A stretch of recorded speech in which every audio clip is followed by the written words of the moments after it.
Hello Shyama, ഇതെന്താ സൈക്കിളിലൊക്കെ? ഇനി അങ്ങ് സൈക്കിളിലാണ് നമ്മുടെ മുന്നോട്ടുള്ള ജീവിതം. പുതിയ സൈക്കിൾ വാങ്ങി ബൈക്ക് മാറ്റി. ആരോഗ്യമൊക്കെ ശ്രദ്ധിക്കണ്ടേ? അപ്പോൾ അതിന് ഏറ്റവും ഉത്തമമായ സംഭവം സൈക്കിളാണ്. ഞാൻ കുടിക്കോ സൈക്കിൾ വാങ്ങും. സൈക്കിളിനൊക്കെ ഒരുപാട് കാശാവും. ഒരുപാട് പൈസയൊന്നും ആവില്ല. വേണമെങ്കിൽ പൈസ ഇല്ലാണ്ട് നമുക്ക് സൈക്കിൾ ഓട്ടാം. ഇത് കൊച്ചിയല്ലേ? വാ.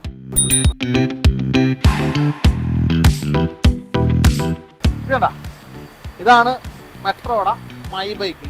ഈ മൈ ബൈക്ക് എന്ന് പറയുന്ന സാധനം പ്ലേ സ്റ്റോറിൽ മൈ ബൈക്ക് എന്ന് പറയുന്ന ആപ്പ് കിട്ടും. ആ ആപ്പ് ഡൗൺലോഡ് ചെയ്ത് ഈ കാണുന്ന സീരിയൽ നമ്പർ അടിച്ച് ചെറിയൊരു എമൗണ്ട് ഡിപ്പോസിറ്റ് കൊടുത്തു കഴിഞ്ഞാൽ ഈ സൈക്കിൾ നമുക്ക് സ്വന്തം പോലെ കൊണ്ടു നടക്കാം. അപ്പോൾ ഇതുകൊണ്ട് എന്താ ഗുണം? ഇതുകൊണ്ട് എന്താ ഗുണമെന്ന് പൊന്നനുഭവപ്പെട്ട ഇത് ഉപയോഗിക്കുന്നവർ പറയും ഇതുകൊണ്ട് എന്താ ഗുണം. ഇതൊക്കെ കിട്ടും.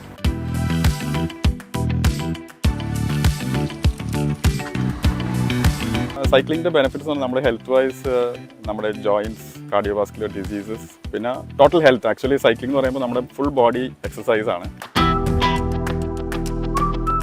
ഇപ്പോൾ ഷുഗർ പേഷ്യൻസ്, ലൈക്ക് ഇപ്പോൾ ഈവൻ ക്യാൻസർ പേഷ്യൻസ് വരെയും നമ്മുടെ കൂടെ സൈക്കിൾ ചവിട്ടുന്നുണ്ട്. അപ്പോൾ അവർക്കൊക്കെ വളരെ ഹെൽപ്ഫുൾ ആണ് സൈക്ലിംഗ്.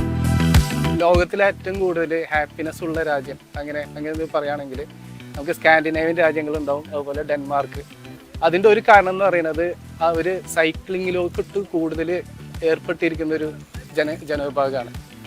അതേ ഭൂപ്രകൃതിയാണ് നമുക്ക് ഇവിടെ കൊച്ചിയിലുള്ളത്. സൈക്ലിംഗ് എല്ലാവരും ഒരു പേടിയാണ്. നമ്മളൊക്കെ ആദ്യം ഒരു 4 or 5 കിലോമീറ്റേഴ്സ് ചവിട്ടുമ്പോൾ വളരെ ബുദ്ധിമുട്ടി ചവിട്ടുന്നു. പക്ഷേ വിത്തിൻ ഒരു 1 വീക്ക് നമുക്കൊരു മാക്സിമം ഒരു 20-25 കിലോമീറ്റേഴ്സ് ചവിട്ടാൻ പറ്റും. അപ്പോൾ ഇനിയുള്ള യാത്ര നമുക്ക് ഇതിലാവാം അല്ലേ? ചുള്ളനാവട്ടെ. പിന്നെ അല്ല ശ്യാമേ, ഞാനിപ്പോൾ ഈ സൈക്കിളിലെ ഈ ഒറ്റക്കൊക്കെ യാത്ര ചെയ്യുമ്പോഴത്തേക്കും ഒത്തിരി ചവിട്ടി അങ്ങോട്ടും ഇങ്ങോട്ടൊക്കെ പോകുമ്പോഴത്തേക്കും മടുക്കില്ല. എൻ്റെ പൊന്നനുഭവപ്പെട്ട അങ്ങനെ മടുക്കാതിരിക്കാൻ കൊച്ചിയിൽ എത്ര സൈക്കിൾ പ്രേമികളെന്നറിയാമോ? ഇവിടെ എന്തോരം സൈക്കിളിന്റെ കൂട്ടായ്മ ഉണ്ടെന്നറിയാമോ?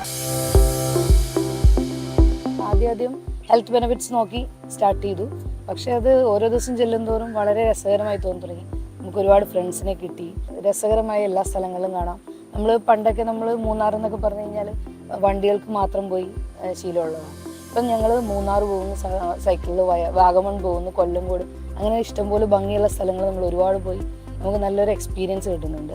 IT പ്രൊഫഷണൽസ് ഉണ്ട്, ഡോക്ടേഴ്സ് ഉണ്ട്, എൻജിനീയേഴ്സ് ഉണ്ട്. എല്ലാ മേഖലകളിലുള്ള ആൾക്കാരുമായിട്ട് നമുക്ക് വളരെയധികം സൗഹൃദം നിലനിർത്താൻ പറ്റുന്നുണ്ട്. ഈ കൊച്ചി നഗരത്തിൽ ഒരുപാട് വണ്ടികൾ തലങ്ങും വിലങ്ങും പോകുമല്ലോ. അപ്പോൾ നമ്മൾ ഇതിൻ്റെ ഇടക്ക് കൂടിയൊക്കെ എങ്ങനെ ഈ സൈക്കിൾ ഓടിക്കുന്നുണ്ട്?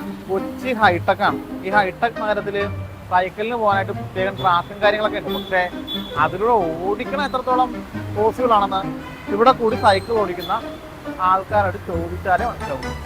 ഗ്രീൻ ലൈനൊക്കെ ഉണ്ടെങ്കിലും പല സ്ഥലത്തും കാറുകളും എല്ലാതും പാർക്ക് ചെയ്ത കാരണം നമുക്ക് ചവിട്ടാൻ പറ്റിയ ഒരു അന്തരീക്ഷത്തിലല്ല. അപ്പോൾ അതുകൊണ്ട് ഇനി ഈ വികസനം മുന്നിൽ ഭാവിയിൽ ഇത് വരുമ്പോൾ കൊച്ചിയിൽ മുഴുവനായിട്ടും ഒരുവിധം കാണാൻ ഭംഗിയുള്ള സ്ഥലങ്ങളിലൊക്കെ ഒരു സൈക്ലിംഗ് ട്രാക്ക് കൂടി ഉണ്ടാവണമെന്നാണ് ഞങ്ങളുടെ സൈക്ലിംഗ് കമ്മ്യൂണിറ്റിയുടെ ഒരു ആഗ്രഹം. നമുക്ക് സൈക്ലിങ്ങിനായിട്ട് ഗവൺമെൻറ് ഒരു ട്രാക്ക് തന്നതിൽ പ്രത്യേകം നന്ദിയുണ്ട് സിറ്റിയിൽ. പക്ഷേ ഈ ട്രാക്കിനെ കുറിച്ച് പൊതുജനങ്ങൾക്ക് വളരെ അവബോധം വളരെ കുറവാണ്.